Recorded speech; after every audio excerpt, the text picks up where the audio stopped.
Welcome to Hope is Here. My name is Greg Horn. So glad that you joined us today. And today, November 28th. Yesterday was my mom's birthday on November 27th. And so thankful that she was able to celebrate another birthday. And just so blessed to have such a wonderful, wonderful mom. And we're supposed to give honor to whom honor is due. And I want to do that today. So many times when a loved one is no longer with us, we wish that we would have said things to them and let them know how much we appreciate them, we value them, that we love them. And hopefully over the past 5 years, in just a few days that we celebrate the 5th anniversary of Hope is Here. You have heard how much I respect and appreciate the wonderful parents that God blessed me with. And I know not everybody has that experience, but I was so blessed. And I've talked about them numerous times, but I just want to specifically give honor today to my precious mom, Lois Horn, and just really celebrate her. And I really think you'll be blessed by this program. Whether you had a great mom or whether maybe not such a good relationship, or maybe you didn't even know your biological mom or just didn't have a good experience, I think that you will be blessed by today's program as I'll share some of the things that I think made her a great mom, but more importantly, just a wonderful follower of Jesus. My mom loved Jesus. She loves him with all her heart, mind, and soul, as the Bible asks us to do. And, not many people model that. My mom's a person of tremendous integrity and knows the Word and spends time in the Word, is a woman of prayer, is selfless. She could write a book on parenting. My mom did such a wonderful job, and she definitely loved us. She made it fun growing up, but she also disciplined us. My dad worked a lot, and most of you that have listened to Hope's Here know that my dad didn't become a follower of Jesus till 50. So I stand on her shoulders today. I truly do. And I didn't get into ministry until later in life, in my mid-30s, and yet God's just been so good to me. But I wouldn't be where I'm at today without the prayers of a precious mom and somebody that truly is a servant leader and lives for Jesus, models Jesus. And so I just want to share some of the things that I think make my mom a wonderful mom, but also a follower of Jesus. Talked about one, just her love for God's Word, and she's done so many Bible studies, and now that my dad's passed away, she's always watching sermons and sharing things with me. Some of the things that I share even on Hope is Here come from my mom, and so she's still trying to add value to others and help her children, her grandchildren grow, and thankfully all 4 of her children. I'm the oldest. I have a middle brother and sister that are twins, and then a younger brother. It's about an 8-year difference between me and the youngest brother, about a 3.5-year difference between me and my twin siblings. They're twins. I'm not, but Missy and Mike. And all of her grandchildren are followers of Jesus also, and it's because of the roots that my mom has established and through her mother. And just so thankful, and think it's kind of interesting. I hadn't thought about this a few months ago. I was talking to somebody and said, it's kind of interesting. All of you and your siblings are all in areas where you're trying to help other people. You're a pastor. Your middle brother's a doctor. Your sister's a teacher. And your baby brother is a coach, a college basketball coach. And so you're all into vocations where you're helping other people. And that's because I had a wonderful mom and dad, and my mom that just showed us and modeled serving and helping others and trying to be a blessing to others. And the thing about it, some of her wonderful traits was, she was a good listener as a mom. She gave us wisdom. She was funny.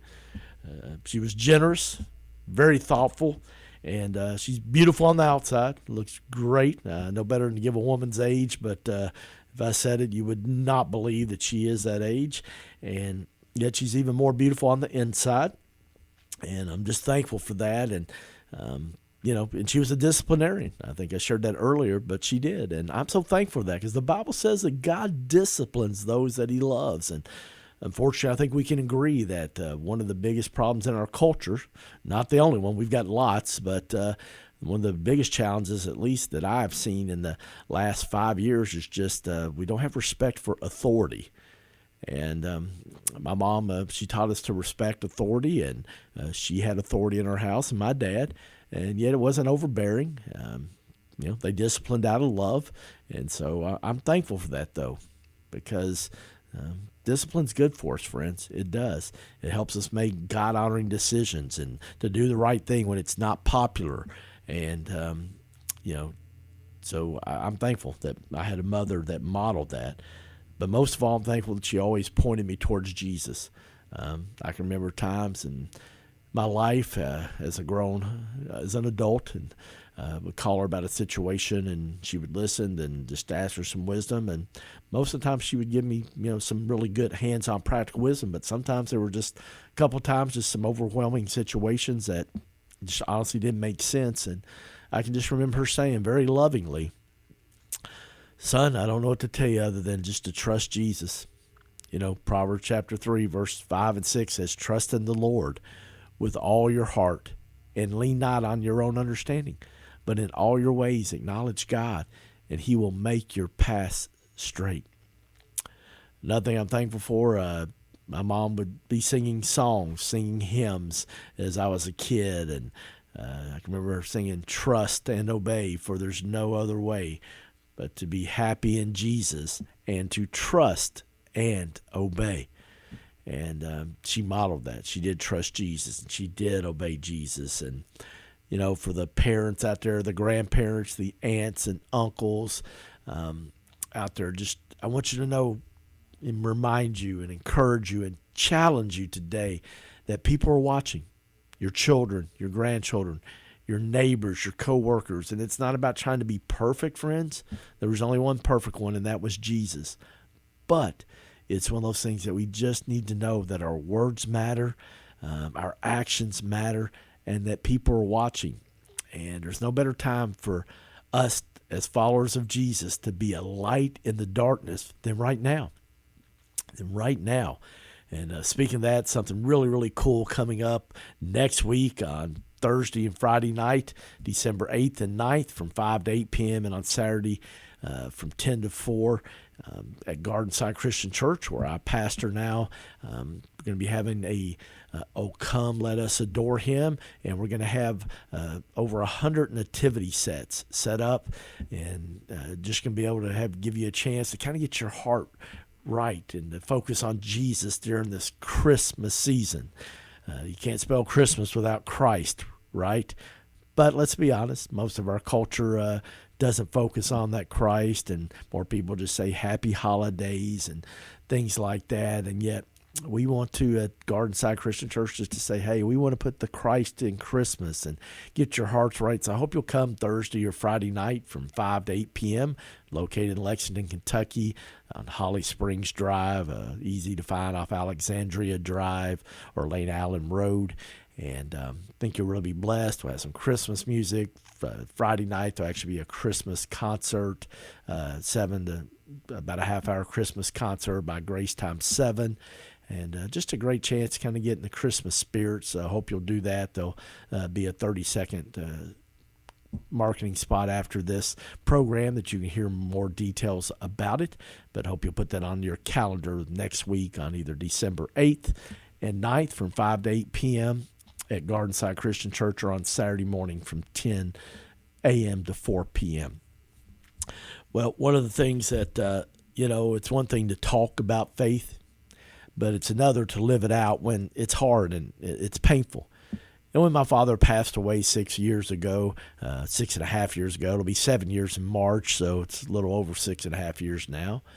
But my mom modeled that faith.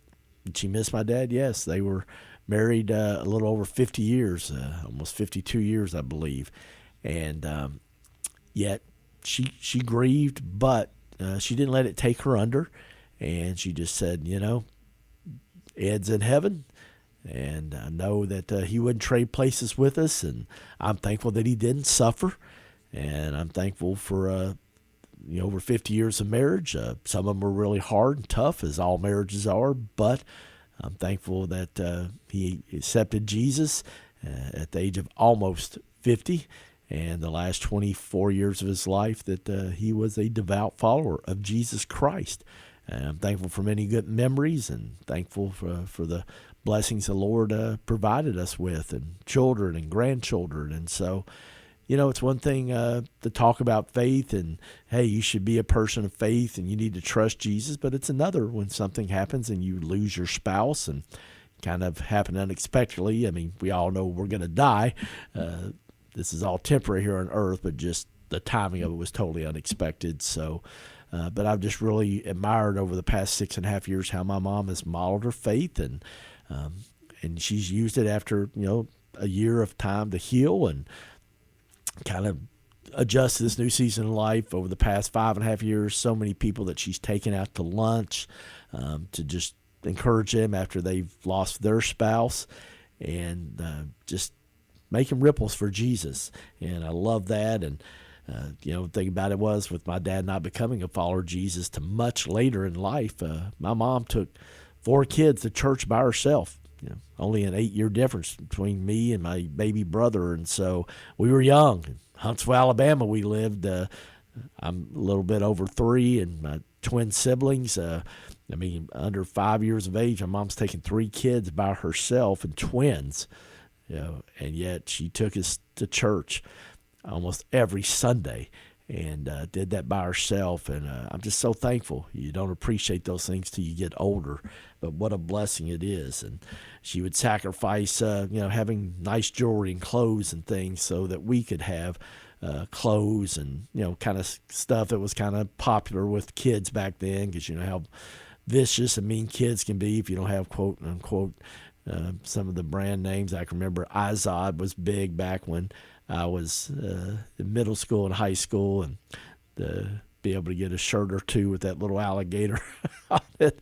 I know that she didn't make a big deal about it, but now I look back that she did. And sometimes we would just have nights where we just had, leftovers, not very often, but 2 or 3 things. And, we didn't waste. We were a middle-class family, and so my mom would just kind of put, some of those out and just say, hey, we're going to eat this. And there was enough there, but she would just get a small serving, make sure we all got all we wanted, and then we'd get a second serving. She would never do that. And we still like to kid and have fun about having Spam, and I think put pineapple on it, and honestly really, really enjoyed it. But we kind of laugh about it now. And she's like, I can't believe that I fed you guys that. But you know what, man, we loved it. We enjoyed it. And I like it how Spam's making a comeback now.